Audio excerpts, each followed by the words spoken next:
नमस्कार दोस्तों, bank Nifty weekly analysis की एक और वीडियो में आपका स्वागत करता हूं। दोस्तों, बैंक निफ्टी की फाइनल क्लोजिंग हमें मिली है 46,231 की और लास्ट वीक में हमने लगभग 1075 पॉइंट ऊपर जाके क्लोज किया। इसके पहले वाले वीक में लगभग हमने 720 पॉइंट शायद हमने ऊपर जाके यहाँ पे बैंक निफ्टी में क्लोज किया था। तो बैंक निफ्टी धीरे धीरे करके देखिए, पहले इसने अपने सपोर्ट के पास एक बेस बनाया। यहाँ पर भी हमने पहले जब हाई की तरफ हम बढ़ रहे थे तो यहाँ पे हमने काफ़ी टाइम बिताया, लगभग 6 वीक हमने टाइम बिताने के बाद ये ब्रेकआउट दिया। जब ऊपर से नीचे की साइड में आए तो इसी जगह पे हमने 3 वीक यहाँ पे टाइम बिताया और टाइम बिताने के बाद जो हमने ये ब्रेकआउट दिया, अब हमने ऑल टाइम हाई के आसपास की क्लोजिंग दी है। क्लोजिंग बेसिस पे वीकली चार्ट, ध्यान रखिएगा वीकली चार्ट पे क्लोजिंग बेसिस बोल रहा हूँ कि ऑल टाइम हाई के पास ये क्लोज है। जो लास्ट क्लोज हमें मिला था वो शायद हमें 46,075 का क्लोजिंग बेसिस पे मिला था। ऑल टाइम हाई जो है वो है 46,389 या 379 का ऑल टाइम हाई हमारा है। तो हमने क्लोजिंग बेसिस पे, वीकली चार्ट पे क्लोजिंग बेसिस पे हमने ऑल टाइम हाई पे ये क्लोज किया है, क्योंकि क्लोजिंग बेसिस पे वीकली चार्ट पे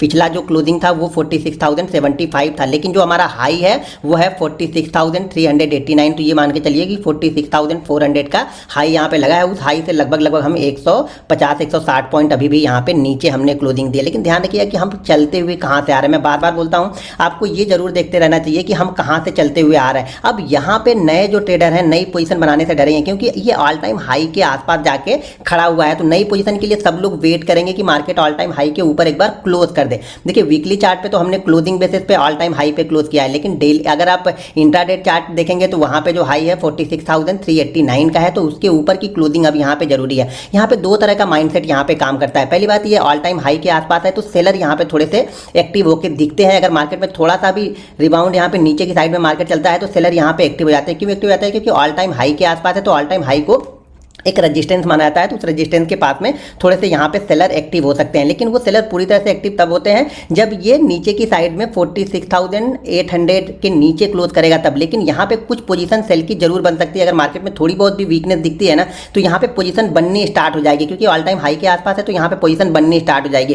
तो यहाँ पे वेट करना सबसे अच्छा जो सिनारियो है वो वेट करना यहाँ पे है। वेट कीजिए, यहाँ पे मार्केट अगर थोड़ा बहुत भी नीचे आके अगर ऊपर क्रॉस करता है तो ये एक जबरदस्त मूवमेंट यहाँ पे मिल सकती है, क्योंकि सेलर को पहले मार्केट ने अगर दिखा दे कि हाँ मैं नीचे की साइड में जा रहा हूं तो काफी सारी जब पोजीशन यहाँ पे बन जाती है और उसके बाद जो ब्रेकआउट होता है तो वो सेलर यहाँ पे अपनी शॉर्ट कवरिंग करने के लिए आएंगे। जब शॉर्ट कवर करने के लिए आएंगे तो मार्केट ऊपर की साइड में यहाँ से निकलते हुए आपको दिखेगा और ये ब्रेकआउट होता हुआ दिखेगा। तो इस जिस फ्लो में ये नीचे से आ रहा है, यहाँ से अगर ध्यान से देखेंगे तो लगभग ये 43,800 से हम पहुंच चुके हैं 46,200, यानी लगभग 1500 पॉइंट, सॉरी लगभग ये 2500 पॉइंट की मूवमेंट ऑलरेडी हमें यहाँ पे मिल चुकी है। तो यहाँ पे थोड़ा सा इंतजार करना पड़ेगा इसी फ्लो को। जिसके पास पोजीशन है वो तो इसी फ्लो में बना रहेगा, लेकिन जिसके पास नई पोजीशन बनाने से सब लोग यहाँ पे डरेंगे अभी। तो इसलिए सबसे अच्छा है कि इंतजार कीजिए। यहाँ पे 1-2 दिन का अगर करेक्शन भी मिल जाए और करेक्शन के बाद अगर मार्केट यहाँ से निकलता है तो ये एक जबरदस्त मूवमेंट मार्केट ऊपर की साइड में यहाँ पे निकल सकता है। फिर जिस तरह से निफ्टी जैसे उसने 20,000 को ब्रेक करके 20,200 के आसपास 220 के आसपास पहुँच गया, उसी तरह से यहाँ पर भी एक अच्छी खासी मूवमेंट आपको 1 से 1.5% की दिख सकती है। लेकिन कब? जब मार्केट थोड़ा सा करेक्ट हो। देखिए, इसी फ्लो में आना तो शायद नई बाइंग बहुत तेजी से यहाँ पे नहीं होगी, तो बहुत तेजी से ऊपर नहीं जाएगा। जैसे मेरा एक्सपीरियंस ऐसा बता रहा है कि ये यहाँ पे थोड़ा सा अगर होल्ड कर जाए, मार्केट होल्ड करने के बाद निकलेगा तो एक अच्छी खासी मूवमेंट यहाँ पे मिलेगी, क्योंकि ऑलरेडी हम 2500 पॉइंट चल चुके हैं। तो बहुत सारे लोग यहाँ पे अगर मार्केट थोड़ा बहुत भी करेक्ट होता है ना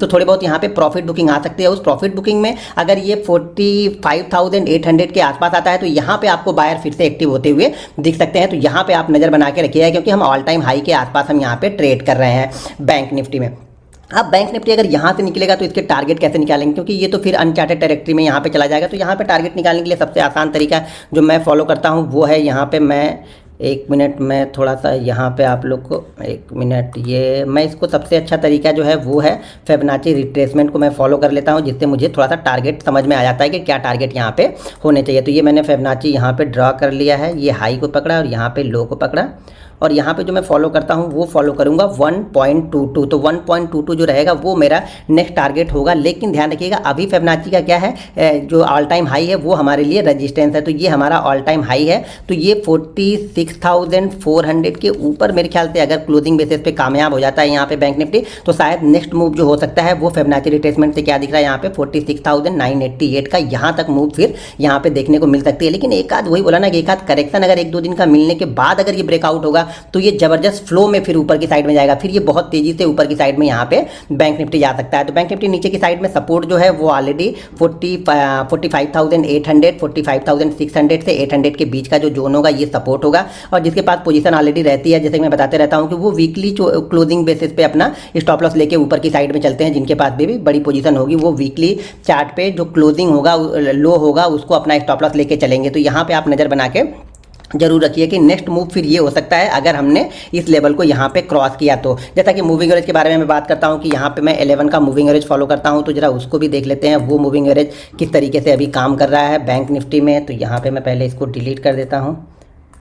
अब यहाँ पे मैं मूविंग एवरेज लगा लेता हूँ, इंडिकेटर में जाके मैं मूविंग एवरेज लगा लेता हूँ। तो मैं आप लोग को पता है यहाँ पे 11, 22, 55, 100, 11 और 222 इस मूविंग एवरेज को फॉलो करता हूँ। तो शॉर्ट टर्म का जहाँ पे यहाँ पे देखिए कंसोलिडेट किया और कंसोलिडेशन के बाद में ये ब्रेकआउट हुआ, तो ब्रेकआउट के बाद ये नए हाई के पास पहुँच चुका। जो नेक्स्ट मूविंग एवरेज यहाँ पे इसके लिए रहेगा रेजिस्टेंस वो ये तो 9 का है, तो पहले मैं 11 का लगा लूँ, सॉरी। तो ये 11 का भी उसी जगह के आसपास ही है। तो अब यहाँ पर मैं इसको लगा लेता हूँ 22 का। तो 22 में देखते हैं कि ये कहाँ पर निकल के आता है। और 22 पे देखिए 22 का बेस्ट सपोर्ट 22 पे इसने लिया था। जो लास्ट टाइम भी मैंने शायद जब वीकली एनालिसिस की वीडियो यहाँ पे बना रहा था तब मैंने आप लोग को बताया था कि 22 के आसपास देखिए सपोर्ट ले रहा है। यहाँ पे 22 का रेजिस्टेंस ले रहा था। रेजिस्टेंस को जैसे क्रॉस किया एक अच्छा खासा यहाँ पे मूवमेंट आया, नीचे की साइड में आया तो 22 के आसपास में ही इसने सपोर्ट लिया। और सपोर्ट लेने के बाद धीरे धीरे करके ये ऊपर की साइड में निकलते हुए अपने ऑल टाइम हाई के आसपास आके इसने क्लोज किया है। तो बैंक निफ्टी पे थोड़ा सा नज़र बना के रखिएगा यहाँ पे इसी फ्लो में। तो थोड़ा सा वेट कीजिएगा कि अगर करेक्शन हो और करेक्शन के बाद अगर ये ब्रेकआउट होता है तो मेरे ख्याल से वो एक ज़बरदस्त मूवमेंट हो सकती है बैंक निफ्टी के लिए।